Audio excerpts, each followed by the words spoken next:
Naniniwala si Motorcycle Taxi Community Chairman Romeo Maglunsod na kailangang mas higpitan ang parusa sa mga motoristang masasangkot sa road rage incidents. Ito'y kasunod ng sunod-sunod na naitalang gulo sa kalsada. Sa panayam ng Brigada News from Manila kay Maglunsod, iginit itong dapat lagyan ng bigatang kaso sa mga violators lalo na sa mga mayayaman. Administratibo lang. Tatanggalin lang yung lisensya. Mayaman ako may driver ako nang pakialam ko sa lisensya. Makagamit pa rin ako. Diba? Kumbaga parang lagyan natin ng bigat yung kaso. Lagyan natin ng talagang pahihirapan natin para kahit protektado ng mga pera yan, mahihirapan pa rin, magtatapon pa rin sila ng maraming pera para hindi makulong.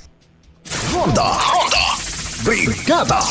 Sinabi pa ni Maglunsod na walang kinatatakutan ng mga nasasangkot sa ganitong mga insidente dahil wala ring batas singgil dito. Kasabay niyan, binigyang diin niyang dapat na magkaroon ng batas na magbibigay daan upang matigil at hindi na magkaroon ng road rage. Itong Pilipinas, isa sa pinaka-matraffic na lugar to. So huwag tayo magtaka kung meron talaga diyang may konting bagay hindi nagkakaintindihan. Ngayon, kung merong batas na talagang kakatakutan nila na pwede silang dyan, magka-problema. Itong mga senador naman kasi, kaya sila malamlam dyan dahil hindi sila yata kikita dyan Malalang sa Kamara, merong pending bill para rito pero malabo nang makalusot dahil patapos na ang 19th Congress.